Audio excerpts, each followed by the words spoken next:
So again, the Big Ten began with the most teams of any conference with 9. It's the Pac-12 with the most still dancing, 4 in total, nearly as many as the rest of the major conferences combined, and double the amount of any other league. Conference of Champions. Shout out my guy Steve.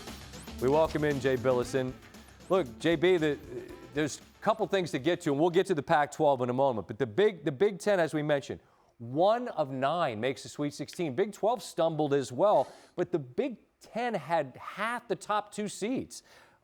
What accounts for this cratering in your estimation? I don't know, Scotty. Maybe they've been in Indianapolis too long. You know, the Big Ten tournament was there. They wanted to get there for the COVID reasons, try to avoid having a problem before the NCAA tournament. So they've been there a long time, but that's an excuse. There's no excusing some of the performances that we saw. I mean, I think Iowa losing to Oregon, Oregon's healthy now. They got Will Richardson back. They're legit. And look, Loyola's a really good team, but I don't care whether they're underseeded or not. Illinois was a 1. They should win that game, whether it's played in the Sweet 16 or the Elite 8 or in the second round. There's not a lot of excuse, I think, for Ohio State and Purdue losing to the teams they lost to the way they lost. And they played poorly. Their opponents played well. But Oral Roberts won their next game. But all of the mid-major double-digit seeds that won got beat by double digits in the next game. The only one that won another game was Oral Roberts playing against Florida as a 7 seed.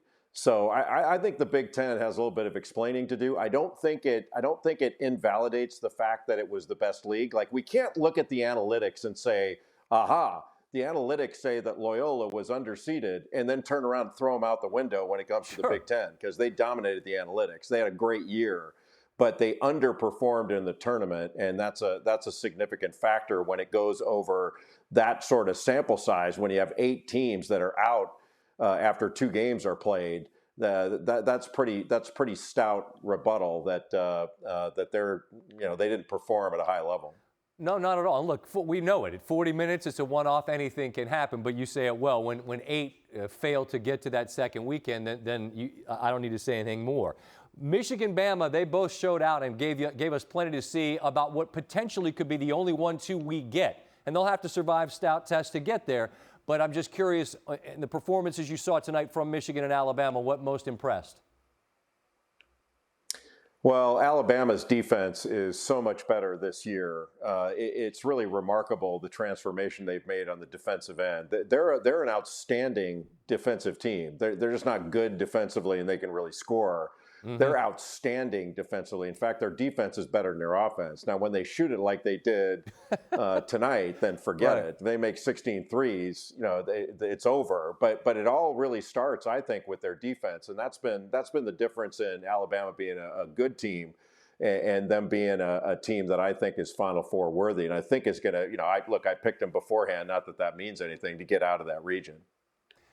I'm going to give Farnham a chance to strut for his Pac-12 a little bit later, but I don't want to miss what really is the positive headline here. They have been demonstrably excellent through these first couple of games that we've seen, and in UCLA's case, they played an extra one to get here. If you have sort of an overarching explanation or theme for what you've seen from this league, what would it be, Jay? Well, UCLA's been pretty good all year, and they lost Chris Smith to injury, overcame that. They didn't play well at the end of the year, but part of that was they had to go up to Oregon at the end as a makeup game. So that certainly didn't help them. Oregon is now healthy. They were not healthy earlier in the year. They didn't have Will Richardson. If Will Richardson had been playing the lefty, if he'd been playing the whole year, he would have been first team all Pac-12. He's that good. And to have that team healthy now, able to press, switch defenses, they're really talented. And then USC covers up the rim. I mean, defensively, they're a joke.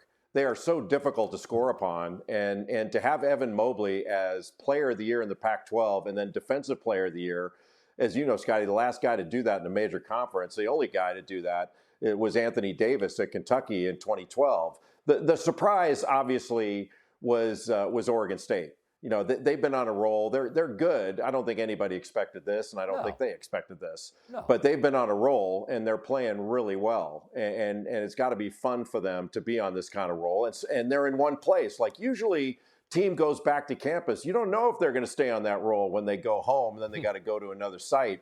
Now they're staying in one place. Maybe it's easier to keep momentum there. Yeah, and I also think that they've got a bunch of teams that can get buckets. We see in college basketball teams struggle from TV timeout to TV timeout sometimes. Not these guys, and there's a reason why they've got a quarter of the Sweet 16. All credit to them for what they've done. And again, Sean Farnham will join us a little bit later to talk more about it. As always, Jay, treat to talk basketball with you. I look forward to doing it again, all right? Thanks, brother. Great to be with you.